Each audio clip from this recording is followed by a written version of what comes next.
अगदी जड अंतःकरणाने आदित्यने कारच्या डिक्कीचा दरवाजा उघडला. आईची बॅग आत सरकवली आणि दरवाजा बंद केला.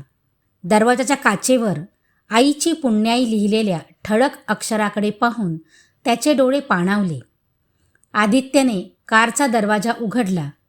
आई आत बसली आणि गाडी निघाली. दोघेही शांत होते. बाबा गेल्यावर सर्व घराची धुरा आईने सांभाळली होती. आई आणि बाबा दोघांची जबाबदारी, आपल्या सर्व आशा आकांक्षा बाजूला गुंडाळून आईने प्रचंड ताकदीने पेलवली होती. बाबांनंतर बाबांच्या पेन्शनच्या पैशातून त्यांच्या स्वप्नातील घर चालवत एकुलत्या एक आदित्यचे उच्च शिक्षण केले. त्याला एका नामांकित कंपनीत मोठ्या पॅकेजची नोकरी मिळवून दिली आणि त्याचे एका चांगल्या, शिकलेल्या, संस्कारी घरातील मुलीशी विवाह करून दिला. गुढीपाडव्याच्या दिवशी आदित्यच्या स्वप्नातील कार त्याला घेऊन दिली. आदित्यची लेक 7व्या महिन्यात जन्मलेली, म्हणून कदाचित वाचणार नाही असे डॉक्टरांनी सांगितल्यावर सर्व देव पाण्यात टाकून सतत 20 दिवस आई दवाखान्यात बसूनच होती.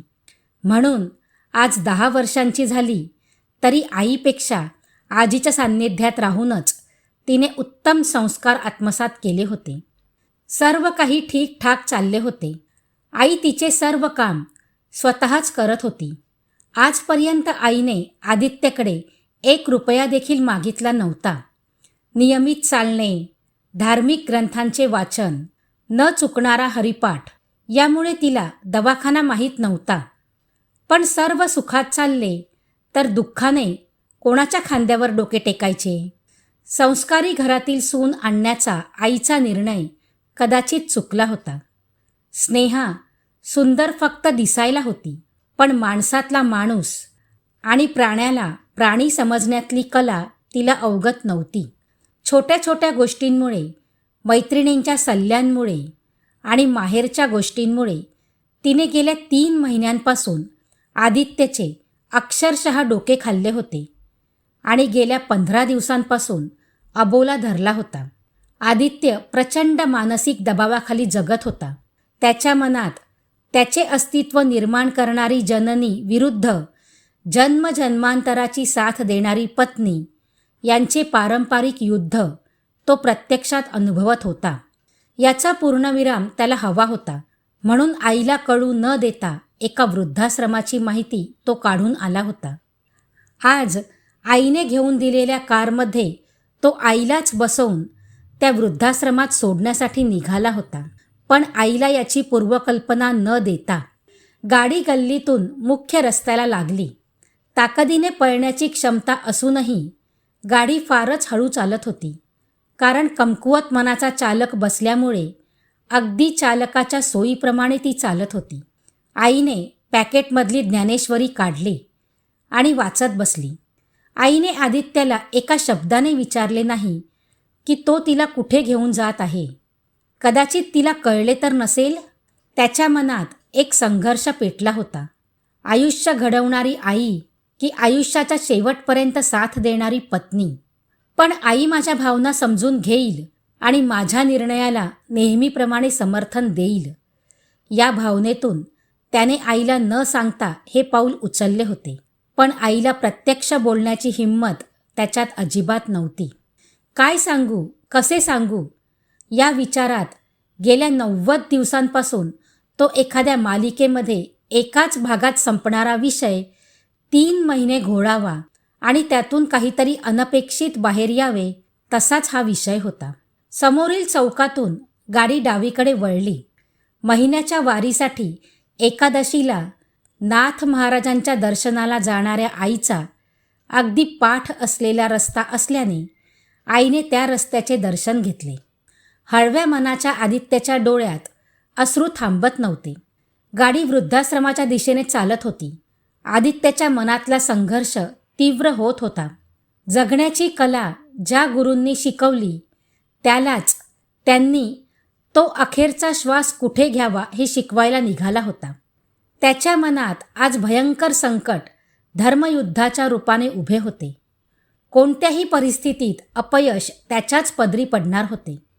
अत्यंत रहदारीचा रस्ता असल्याने त्याची नजर फक्त समोर होती.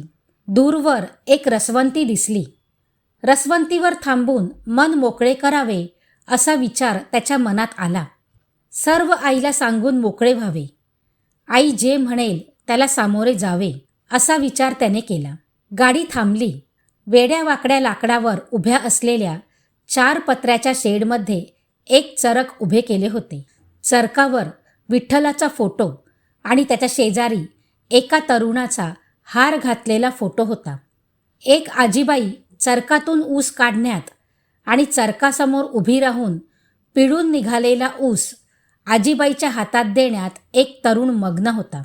ऊसाचा शेवटचा थेंब आपल्या पदरात पाडून घेण्यासाठी त्यांची धडपड वाखाणण्याजोगी होती. एका इंग्रजी शाळेच्या गणवेशातील 9-10 वर्षांची पोर टेबलवर पिण्याची बाटली ठेवत हाफ का फुल गोड आवाजात विचारत होती. अंगठा आणि तर्जनीत आणून दाखवत आदित्यने तिला फुल रस पाहिजे असा इशारा केला. ती चरकाकडे वळली आणि रस आणून ठेवला. नाव काय ग तुझं? कुतूहलाने आईने त्या मुलीला विचारले. आईने विचारपूस करून रस पिऊन संपवला. आदित्यने अजून ग्लासला हात देखील लावला नव्हता. तो विचारात मग्न होता. आई त्या तरुणाच्या फोटोकडे पाहत होती. चरक बंद झाला. आईचे निरीक्षण करणाऱ्या आजीबाई आईच्या बाजूला बसत बोलल्या, लेक हाय माझा, ड्रायव्हर होता, अपघातात गेला आम्हासनी रस्त्यावर टाकून. तिचे डोळे पाणावले होते. आईने तिच्या खांद्यावर हात ठेवला. तिचे पण डोळे पाणावले. गिऱ्हाईक आल्याने आजीबाई उठल्या. आदित्य सर्व पाहत होता. आदित्य 10 वर्षांचा असतानाच त्याचे बाबा गेले. पण त्याच्या संगोपनात कसलीच कमतरता येऊ न देता त्याला आज समाजात ताठ मानेने फिरवणारी त्याची आईच होती. या कुटुंबावर आज जी वेळ आली तशी त्याच्या आईवर आली असती तर, किंवा भविष्यात अनन्यावर अशी वेळ आली तर, या विचाराने आदित्य अगदी कोमात गेल्यासारखा बसला होता. आदित्य, रस घे ना रे बेटा. आईच्या शब्दाने तो खडबडून जागा झाला. हो आई, बोलून एका घोटात रस संपवून ग्लास खाली ठेवला. बिल देत दोघेही गाडीत बसले. गाडी निघाली.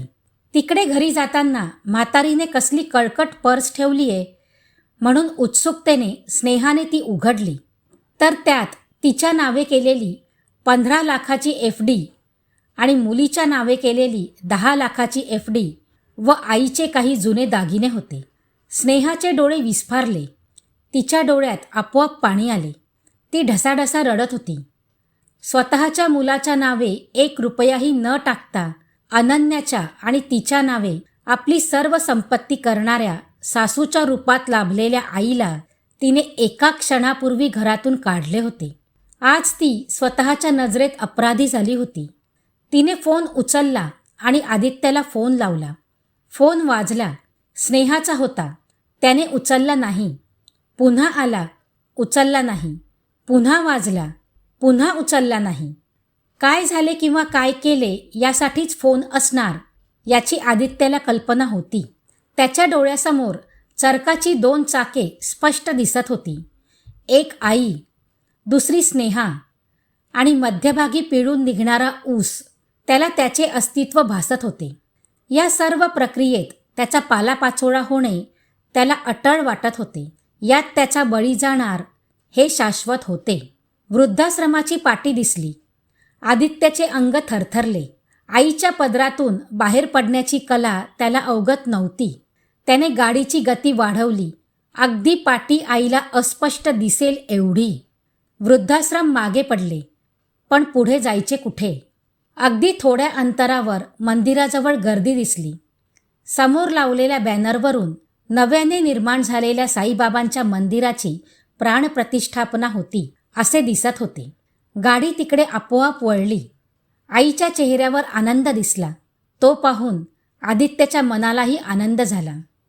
आई कार्यक्रमात व्यग्र झाली आणि वृद्धाश्रमात न सोडण्याचा निर्णय त्याच्या संवेदनशील मनाने घेतला होता. काहीही किंमत मोजावी लागली तरी चालेल, पण शेवटच्या श्वासापर्यंत आई माझी आणि मी तिचा बनून राहील असा ठाम निर्णय त्याने घेतला होता. आपण आईला कोणत्या कारणाने आणले हे आईला कळले नाही याचा आनंद त्याच्या चेहऱ्यावर ओसंडून वाहत होता. कार्यक्रम संपला. आतापर्यंत स्नेहाचे जवळपास 30 कॉल्स त्याने मिस केले होते. आईला सोडा, लवकर या, याशिवाय ती काय बोलणार, म्हणून त्याने तिचे कॉल रिसीव्ह केले नव्हते. आई अगदी तृप्त मनाने आणि आनंदी चेहऱ्याने देवळाच्या पायऱ्या उतरताना दिसली. आदित्य लगबगीने तिच्याजवळ गेला. देवाचे दर्शन घेतले. तिच्या हातातली प्रसादाची वाटी घेऊन गाडीपर्यंत येऊन आईला गाडीत बसवले. एक नवी ऊर्जा संचारल्यासारखा तो वेगाने गाडी घराच्या दिशेने पळवत होता. गाडी दारात येऊन थांबली आणि स्नेहा पळत आली. गाडीतून उतरण्याच्या तयारीत असलेल्या आईला धरत तिच्या गळ्यात पडून रडू लागली. रडत रडत फोन का उचलत नाही म्हणून आदित्यशी भांडत होती. 6 वाजले तरी अनन्या शाळेतून आली नव्हती म्हणून स्नेहा चिंतेत होती. आदित्यने व्हॅनच्या चालकाला फोन लावला.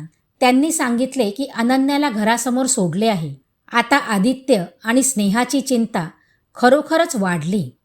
आईने दोघांना मागे येण्याचा इशारा केला आणि पुढे चालत जवळच असलेल्या गेल्या 20 वर्षांपासून दररोज न चुकता हरिपाठासाठी जाणाऱ्या मंदिरात घेऊन गेली.